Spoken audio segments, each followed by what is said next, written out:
Salut! Allô? Alors, bienvenue au After Show. Ce soir, on a eu notre invité, un sociologue, Frédéric Boiron, pour mettre la table sur le sujet des relations pour les prochaines semaines. Au fait, on a l'intention au mois d'octobre de vraiment se concentrer sur la relation entre hommes-femmes, mais surtout aussi le célibat, etc. Mais en entrée de jeu, on avait le sociologue. C'est beaucoup de paroles pour rien dire. Mais voilà que, sincèrement, cette émission a été une émission chaude, à mon avis. C'est différent de celui qu'on a vu avec Urbano. Lui, il venait avec des statistiques, des faits, évidemment parce qu'il est dans ce domaine-là. C'est un enseignant en plus qui a enseigné à Bois-de-Boulogne à l'université de McGill. Donc, il nous arrivait avec une philosophie, surtout québécoise, je dirais, québécoise-canadienne, et il nous expliquait comment ça fonctionnait aujourd'hui. Parce que moi, je voulais vraiment qu'on parle de ça. Carrément, on voulait parler de ça parce que on se dit, il y a tellement de ventes sur le sujet du célibat aujourd'hui. Comme les célibataires, là, on est comme... On est tout le temps en train d'entendre une émission, un podcast ou une affaire qui veut encourager les célibataires à rencontrer une personne. Il y a tellement de sites de rencontres, comme vous le savez bien aujourd'hui. Facebook Rencontre, Bumble, Elite, Name It, Fruits. Puis c'est même dans les métros, là. C'est même pas juste en cachette ou bien dans ton compte, là, je veux dire, non, c'est même dans le métro.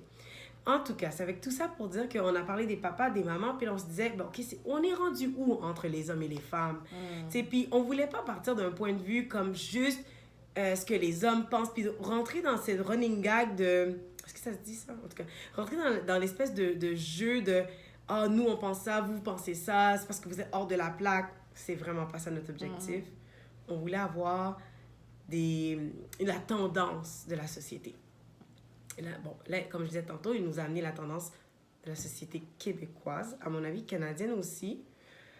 Surtout. Surtout. On est vraiment plus... Là, je réfléchis parce que pendant cette émission-là... Ouais, quoi qu'il a quand même soulevé des points par rapport à d'autres pays. Oui, 2 autres pays. Ouais.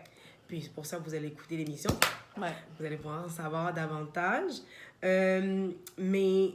En tout cas, ça m'a étonnée. Ces missions-là, je suis restée comme une élève, en fait.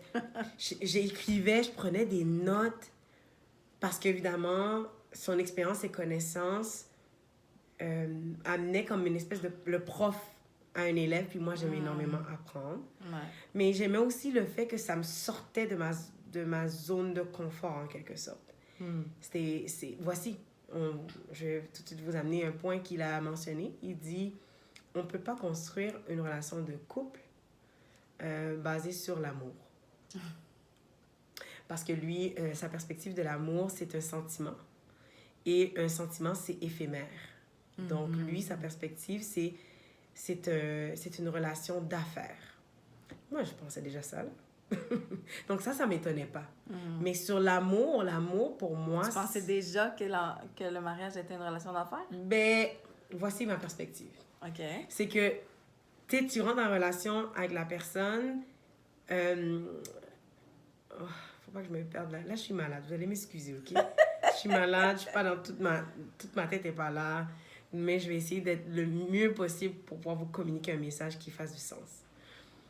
Moi, ce que j'ai compris, c'est que avant que tu commences à laisser tes papillons monter puis toutes tes émotions, genre, il faut que tu commences à comprendre, OK, qui est la personne? Qu'est-ce qu'elle fait dans la vie? Comment est-ce que vous allez vous entendre? Est-ce qu'il y a des choses qu'il faut que cette personne-là, comme, elle travaille? Par exemple, l'estime de soi. Est-ce qu'elle est insécure, cette personne-là?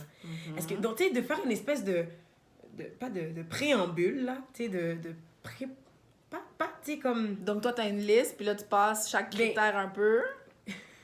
Non, mais... C'est pas une liste en soi, parce que je l'ai pas, la liste. Mais c'est de dire quels sont les points majeurs. Puis là, je vais vous en donner quelques-uns. Parce que j'avais été dans une date assez intéressante. Et j'avais trouvé j'avais trouvé ça bien que la personne avait amené ces points-là. On avait parlé de 6 sujets. Puis j'en ai nommé quelques-uns, OK? Donc, est-ce que j'étais endettée? La personne m'a posé cette question-là. Est-ce que j'étais endettée? Ensuite, elle m'a demandé est-ce que je voulais des enfants ou non. OK. Ensuite, elle m'a demandé où est-ce qu'on veut vivre, où est-ce que tu veux vivre dans le futur. Si jamais tu devais déménager du lieu où tu étais, qu'est-ce que pour toi c'est un big no? Ensuite, perspective parentale. Est-ce que même la personne m'a demandé, est-ce que tu veux envoyer tes enfants à l'école privée? Wow. Okay. Intéressant, hein? Il est venu préparer. Oui. Puis moi, j'ai trouvé ça bien. Parce que je me suis dit, sur quoi on se pogne la plupart du temps? On chicane sur les choses les plus majeures. Ouais. Donc, les finances, le lieu d'habitation. Pourquoi est-ce qu'on voulait habiter là? D'ailleurs, c'était un échange parce qu'on disait, je veux pas être trop loin de nos parents. Parce que nos parents vieillissent, on va être disponible pour eux. Donc, ça démontrait déjà l'ouverture à prendre soin de la belle-mère ou du beau-père, de façon continue. Donc, est-ce que j'étais ouverte à ça?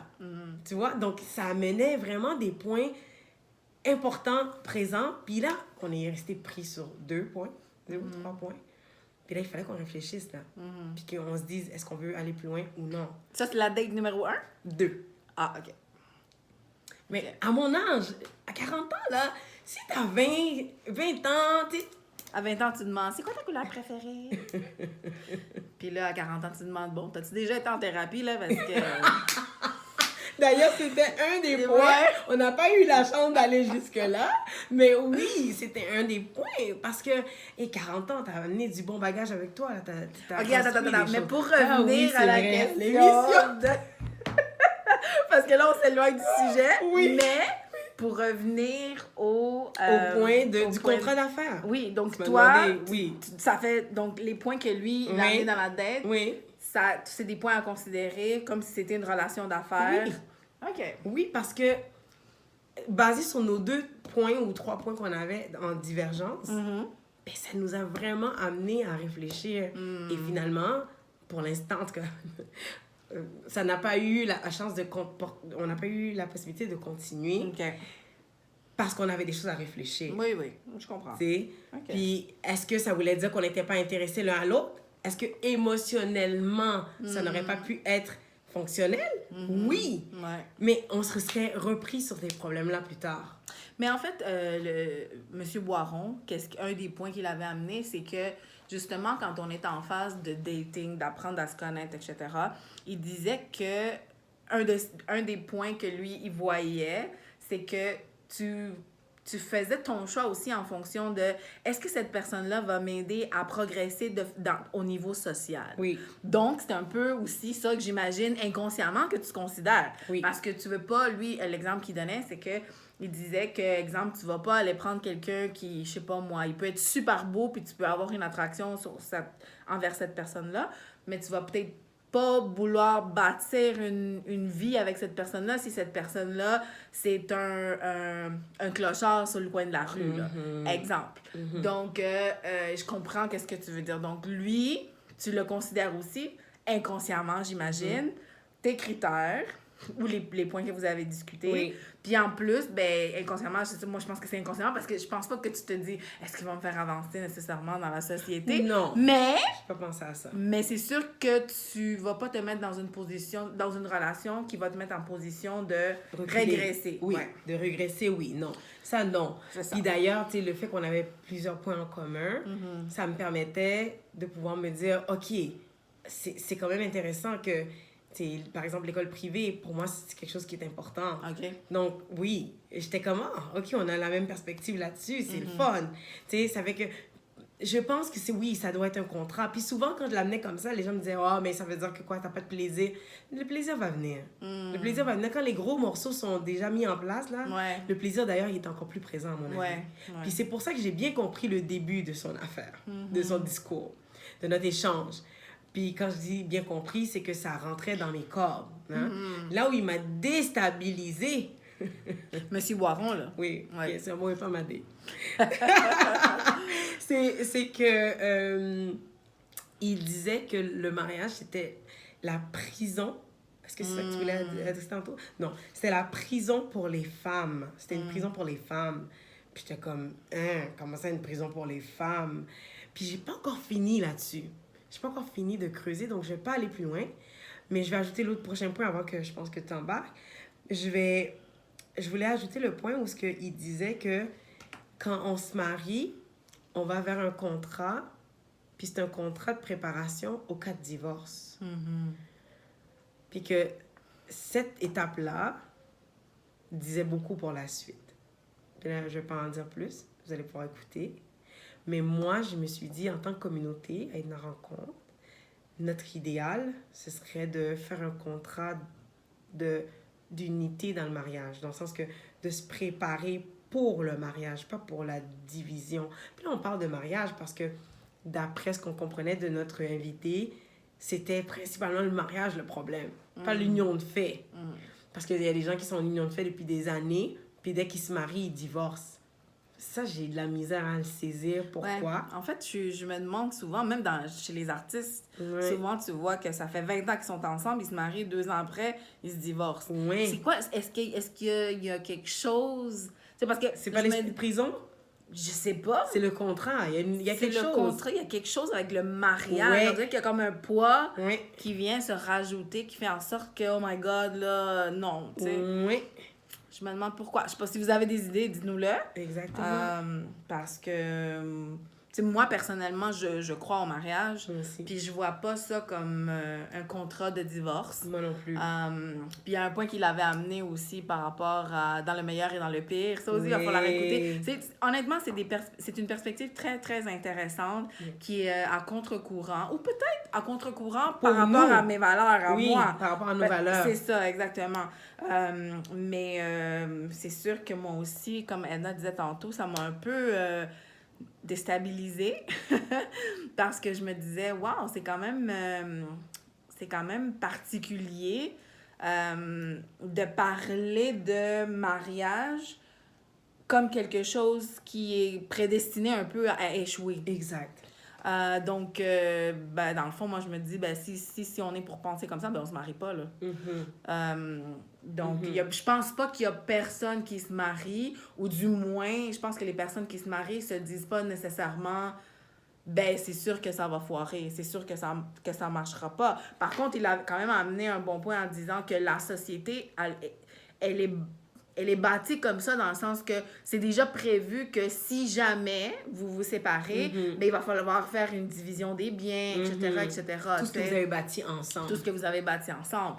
Donc, on dirait que la société n'aide pas nécessairement à avoir cette mentalité-là de oui, ça va réussir, oui, ça va durer longtemps. En effet. Ça met comme un genre de backup plan, de exit plan, en fait.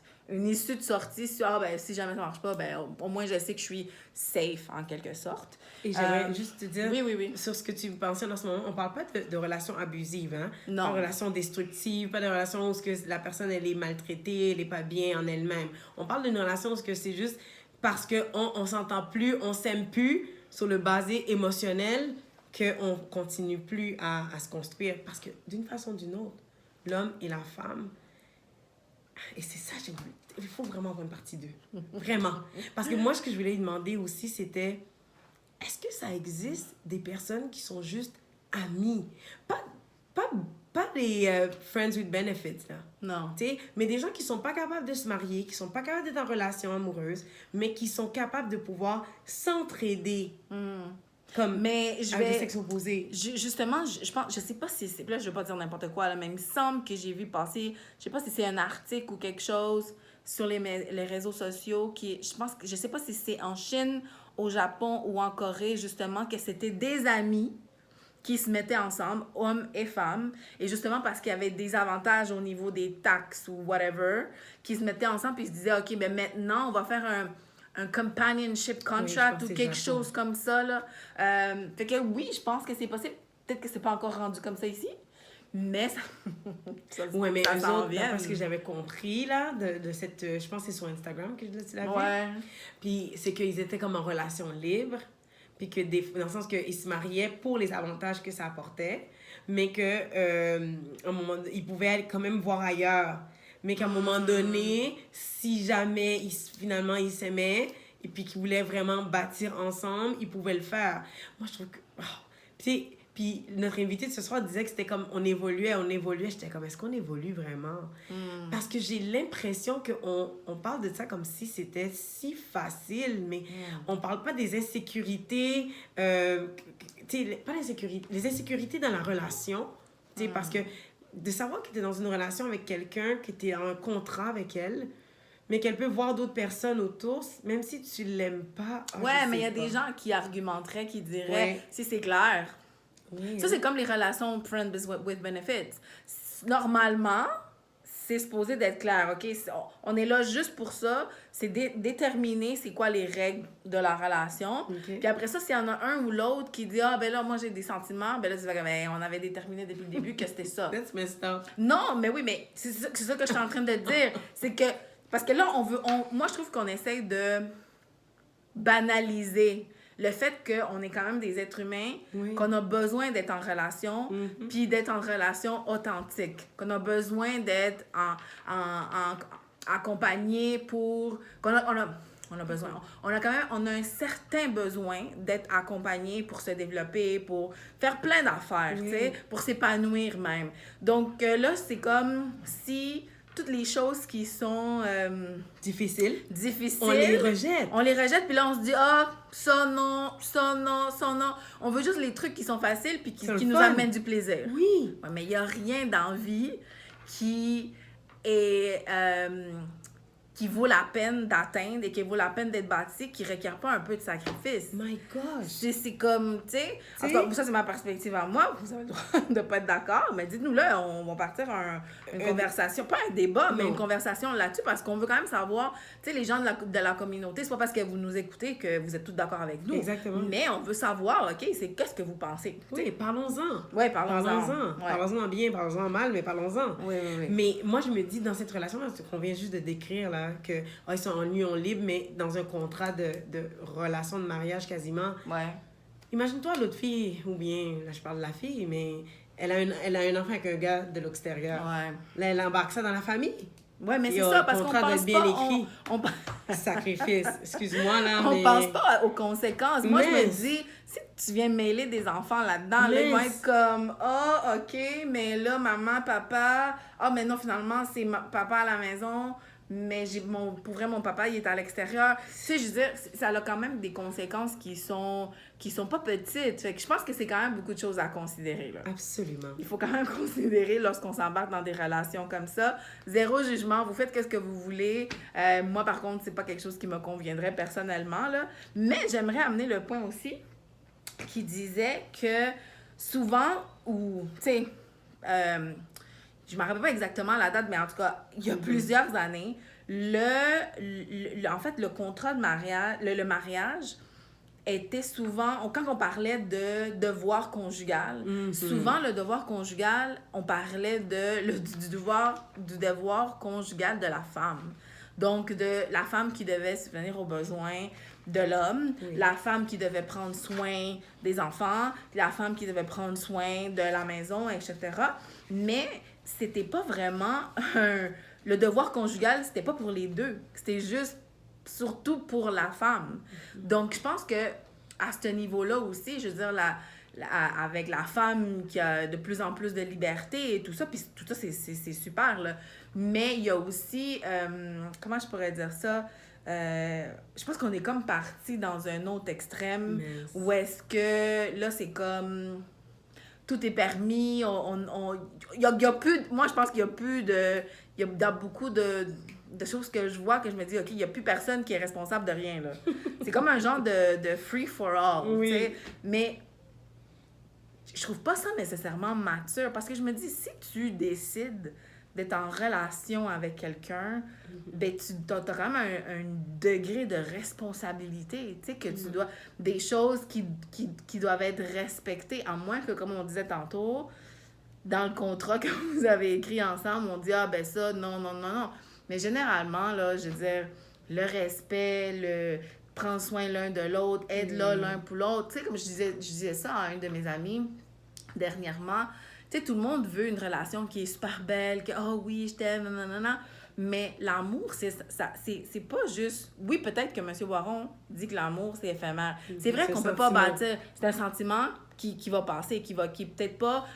qui va pas être là constamment, tout le temps. Tu sais, moi, je pense que ça se transforme. Mais est-ce que c'est ça, l'amour? Ouais. Est-ce que l'amour, c'est un sentiment? Ben, c'est un sentiment aussi.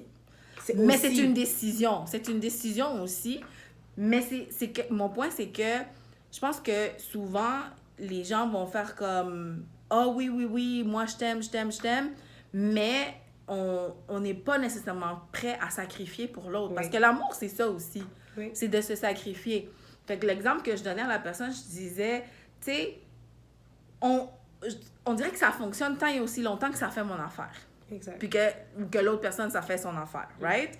Mais je me dis, si là, ça fait, je sais pas, X nombre de temps que tu es avec la personne, puis t'as booké, t'as réservé un voyage que ça faisait longtemps que tu voulais faire, puis là, finalement, il y a quelqu'un d'important pour cette personne-là qui décède. Puis finalement, tu dois annuler. Là, t'es face à un choix. Est-ce que j'annule mon voyage pour être là pour la personne? Ou est-ce que je vais quand même en voyage puis je fais comme « Ah, je m'excuse, je peux pas être là pour toi dans ce moment-là qui est difficile. Je vais pas reporter mon voyage, moi, je vais y aller maintenant. » Tu sais?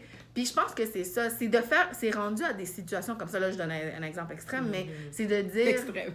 Un voyage. Mais non, mais tu sais...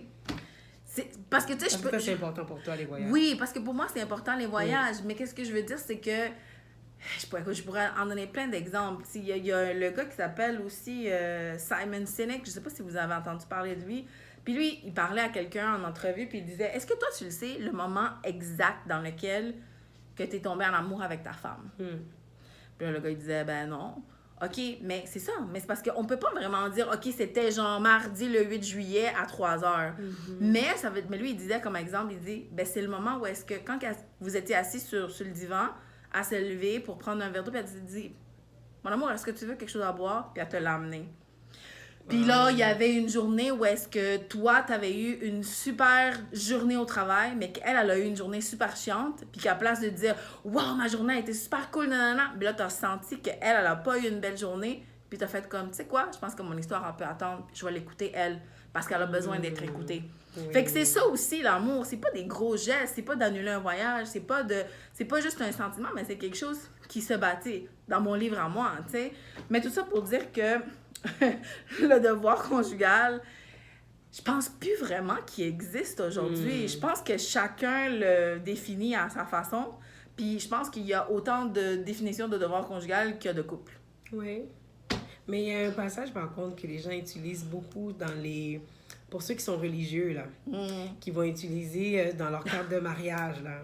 1 Corinthiens 13, tu sais. Puis, sincèrement, là, je me dis, des fois, les gens, ils écrivent des choses, ils savent pas ce qu'ils écrivent. Ils savent pas ce qu'ils mentionnent.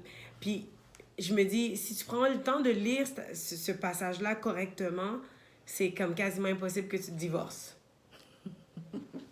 Ça fait que vous irez faire les recherches dans cela aussi, si ça vous intéresse. 1 Corinthiens 13, c'est le passage de l'amour.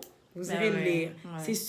C'est certainement pas un sentiment. Ouais, puis croyez-moi que quand on lit, on est tellement défié que si on prend conscience vraiment des mots qu'on lit, bien, habituellement, on reste célibataire un petit moment. Puis on va voir le thérapeute, on guérit de ça, on guérit de nos enjeux, nos défis, on prend soin de soi, parce que c'est beaucoup de dons de soi. Beaucoup de sacrifices de soi quand on parle de l'amour. Ça fait que j'ai de la misère. Des fois, je regarde ça là puis je suis comme, est-ce que tu avais lu le passage avant de le mettre? C'est tout ce que je peux dire.